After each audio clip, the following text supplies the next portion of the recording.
Hello guys, welcome back to live Shekhar.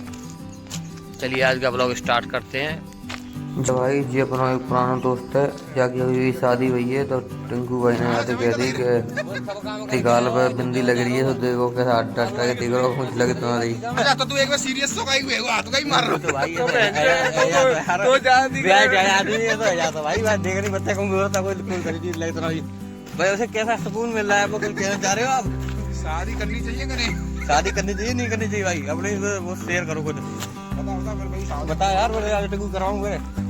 हाँ अपने number का वायरल मैं टिंकू करवाऊंगा ब्रो काम तो हम करवा देंगे कोई दिक्कत बता सही भाई कैसा मतलब क्या चीज है करनी चाहिए नहीं करनी चाहिए शादी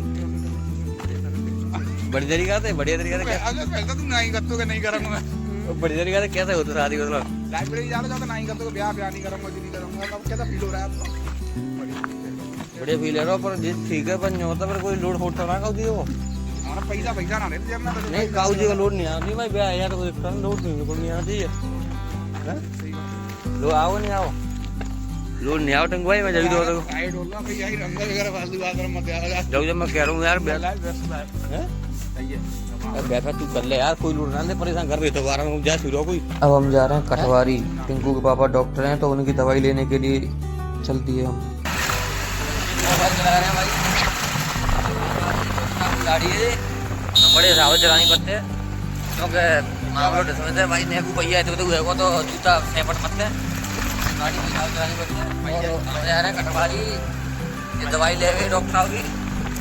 डॉक्टर साहब ने दवाई दे के आओ कोई इंजेक्शन लगाना है कोई चक्कर में और क्या की बात कर ले भाई क्या भाई गाड़ी की जी जाए पापा की गाड़ी है तो ये हमें जूता पत्ता सेपट है तो वो दे देना है भाई थाल चला रही है देखो चला रहा हूँ ले जाओ आराम से जो की स्पीड ते है 40 ऊपर बजते होना है जाके खास बात ये और 40 ऊपर ना बजे 40 तक ही बजेगी बस। और ब्रेक तो ढीली है जहाँ मार रखे तो कटवारी जाएगा ब्रेक दे ढीली है। ठीक है भाई ठीक है पीछे वहाँ मानू आए रहो भाई कर लौंडा और जीव जा रहा पे काम पे भाई दुकान पे जा रहा हूँ। हाँ भाई ब्लॉग में लेता रहूँ ये मानू भाई हमारा। मानू भाई कहाँ जा रहे हो तुम? दुकान पे जा रहे हैं। मानू भाई ने दुकान खोल ली है भाई रुनकता में। ग्राइंडर मशीन की दुकान है भाई और किसी का ग्राइंडर मशीन खराब हो जाए तो संपर्क करो भाई से। और टिंकू भाई के पापा डॉक्टर हैं भैंस के भाई किसी की भैंस बीमार हो जाए तो इंजेक्शन लगा देते हैं पानी का। अब पहुंच चुके हैं हम कटवारी गांव में। कटवारी में होती है एंट्री और अब हम ये बिरयानी पैक करा करके कटवारी से वापस आ चुके हैं अपने गाँव में।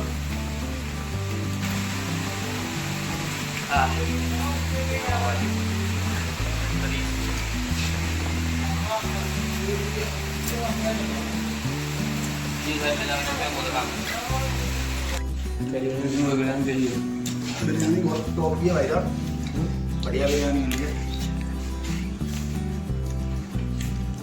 बिरयानी लगी भाई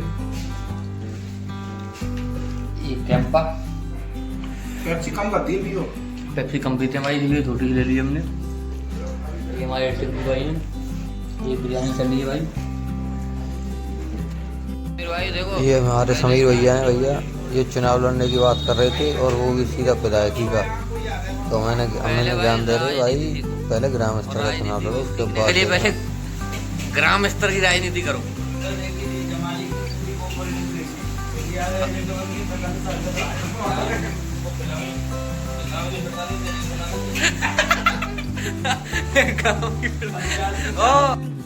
ये समीर भाई एग्जाम्पल दे रहा था कि भाई राजनीति के लिए उस जमाली का जो कि धुरंधर 2 फिल्म में था तो सोनपाल भाई ने समीर भाई की धो दी कि भाई वो फिल्म है ये रियल लाइफ है यहाँ भाई ग्राम की प्रधानी में रील बना देते हैं। समीर मजाक की तो बात है भाई अगर कभी भी उसमें पॉलिटिक्स में घूमना है तो पहले ग्राम की प्रधानी लड़ो। अच्छा गाले पहले भाई आज की ब्लॉग का अध्ययन करने से पहले हम बताते हैं कि आज के दिन से हमने क्या नहीं सीखा। तो आज के दिन से हमने यह नहीं सीखा कि भाई इंसान रोज की दिनचर्या में इतना बिजी हो चुका है इतना भाग दौड़ में फंस चुका है कि वो भूल चुका है कि उसकी रियल लाइफ क्या है और वो किस तरह की लाइफ जी रहा है। उसने अपने जीवन में इतना संघर्ष करने का ठान लिया है कि वो अपने समय को बदलना चाहता है, लेकिन वो जिस वे में संघर्ष कर रहा है वो वे उसने गलत चुन रखा है। क्यों? पहले पुराने ज़माने में बुजुर्ग लोग कहा करते थे कि इंसान को शादी जब करनी चाहिए जब वो स्टेबल हो जाए, अपने पैरों पर खड़ा हो जाए। पैरों पर खड़े होने का तात्पर्य ये नहीं था कि वो अपने पैरों से चलना सीख जाए। पैरों पर खड़े होने का तात्पर्य था कि वो इतना स्टेबल हो जाए कि उससे किसी पर डिपेंड नहीं रहना पड़े, वो अपनी लाइफ के फैसले खुद ले सके और उसे कुछ भी करने से पहले सोचना ना पड़े, कुछ भी गलत कदम ना उठाना पड़े कि किसी ज़रूरत के कारण उसे गलत वे में जाना पड़े या कोई। आजकल लोग इतने ज़्यादा दिखावे वाले हो गए हैं कि दिखावे की लाइफ स्टाइल जीने के लिए उन्हें कितना भी संघर्ष करना पड़े, चाहे उन्हें गधे की तरह मजदूरी करनी पड़े, वो करेंगे, लेकिन दिखावे की लाइफ स्टाइल नहीं छोड़ेंगे। तो इसीलिए पुराने ज़माने में हमारे बुजुर्ग लोग कहा करते थे कि भाई उतने ही पैर फैलाओ जितनी की चादर है। तो भाई हमें उनकी बातों को याद रखना चाहिए और दिखावे की लाइफ स्टाइल को छोड़ो यार, अपनी ज़िंदगी को एक अलग वे में जियो। लोग क्या कहते हैं, क्या कहेंगे, इस चीज़ को त्याग दो, उससे तुम्हें कोई मतलब नहीं होना चाहिए। काफ़ी लोगों को मैंने देखा है कि भाई इंस्टॉलमेंट पे आईफोन ले आए, गाड़ी ले आए। भाई किसे दिखा रहे हो यार? इस दिखावे के चक्कर में तुम्हें सालों साल मजदूरी करनी पड़ेगी, गधे की तरह मजदूरी करोगे, जब जाके तुम इनकी किस्तों को चुका पाओगे। तो भाई ऐसे दिखावे के चक्कर मत पड़ो जिसके लिए तुम्हें मजदूरी करनी पड़े, वो भी गधे की तरह।